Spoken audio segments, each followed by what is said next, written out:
పవన్ కళ్యాణ్ గారు, గణేష్ గారు మాటలు విందామా? గణేష్ గారు.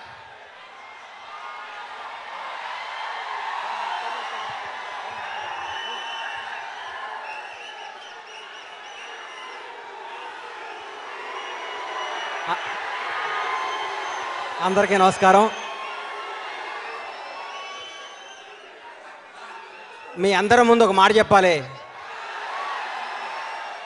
రవిప్రకాష్ గారు నన్ను క్షమించాలి. ఇంతకాలం మీరంటే నాకు ఇష్టం ఉండేది కాదు. నాకే అవసరం వచ్చినా నేను మా చౌదరి గారి దగ్గరికి వెళ్ళేవాడిని. నా లైఫ్లో మిమ్మల్ని ఎప్పుడు కలవాలా, ఎందుకంటే మీరంటే నాకు ఎందుకో నచ్చలా.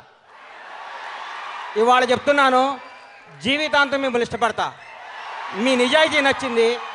మీ దగ్గర మా బాస్ క్వాలిటీస్ చాలా ఉన్నాయి. మీ నిజాయితీ నచ్చింది.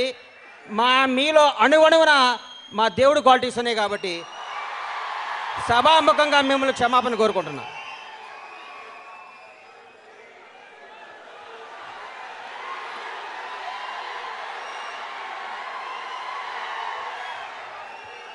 ఏం మాట్లాడమంటారు బాస్ గురించి? ఎన్నిసార్లు చెప్పమంటారు?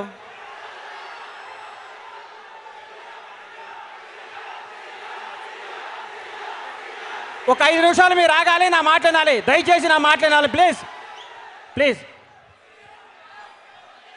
ఆయన ఏమవుతారో మనకి తర్వాత కాలం సమాధానం చెప్తుంది. మనం ఇప్పుడేం మాట్లాడద్దు. పైన భగవంతుడు నిర్ణయిస్తాడు ఆయన ఏమవుతాడు. పవన్ కళ్యాణ్ గారు ఎలాంటి వాడు అంటే ఏం చెప్పమంటారు? కళ కోసం కాదు ప్రజల కోసం అని మహాకవి బళ్ళారి రాఘవ అన్నాడు. అలాంటి ఆయన చెప్పమంటారా? స్వరాజ్యం నా జన్మ హక్కు, దాన్ని సాధించి తీరుతానన్నాడు బాలగంగాధర్ తిలక్. అలాంటి ఆయన చెప్పమంటారా? ఆయన ఏదో అంటున్నారు, కులం యొక్క పునాదులపై ఒక జాతిని కానీ ఒక నీతిని కానీ నిర్మించలేమన్నాడు భారతరత్న అంబేద్కర్. అలాంటి ఆయన చెప్పమంటారా? భారతదేశానికి హిందూ ముస్లిం 2 కళ్ళు అన్నాడు సర్ సయ్యద్ అహ్మద్ ఖాన్. అలాంటి ఆయన చెప్పమంటారా? అవసరమైతే చిరిగిన చొక్కా తోడుకోండి, కానీ మంచి పుస్తకం కొనుక్కొని చదువుకోండి అన్నారు కందుకూరి వీరేశలింగం పంతులు. అలాంటి ఆయన చెప్పమంటారా? ఆర్య సమాజం నా తల్లి, వైదిక ధర్మం నా తండ్రి అన్నాడు లాలా లజపత్ రాయ్. అలాంటి ఆయన చెప్పమంటారా? బ్రిటిషర్ల పింఛను పొందుతున్న రాజులు నవాబులు జాబితాలో బతకడం కంటే ఒక వీర సైనికుడిగా మరణించడం మేలు అన్నాడు టిప్పు సుల్తాన్. అలాంటి ఆయన చెప్పమంటారా? బెంగాల్ విభజన దినం, బ్రిటిష్ సామ్రాజ్యాన్ని పతన దినం అన్నాడు మహాత్మా గాంధీ. అలాంటి ఆయన చెప్పమంటారా? నాకు రక్తాన్ని ఇవ్వండి మీకు స్వాతంత్రం తెచ్చిస్తానన్నాడు సుభాష్ చంద్రబోస్. అలాంటి ఆయన చెప్పమంటారా? ఇంక్విలాబ్ జిందాబాద్ అన్న భగత్ సింగ్ మళ్ళీ పుట్టాడని చెప్పమంటారా? ఏమని చెప్పమంటారు సార్? మనకి చెప్పటాలు లేవు, ఆయన చెప్పింది చేయటమే.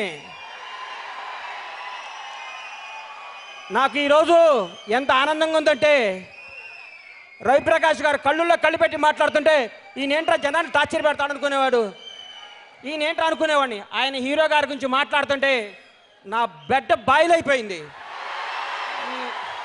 రక్తం తన్నుకొచ్చింది. నా బీపీ చెక్ చేస్తే 160 180 ఉంటుంది ఇప్పుడు. ఐ లవ్ యూ రవిప్రకాష్ గారు. మీలాంటి నిజాయితీ పనులు ఆయన వెనకాల ఉండాలి. తెలుగు రాష్ట్రాలకి మంచి జరగాలని మనస్ఫూర్తిగా కోరుకుంటూ, my name is Bandla Ganesh, my god is Pawan Kalyan. Thank you.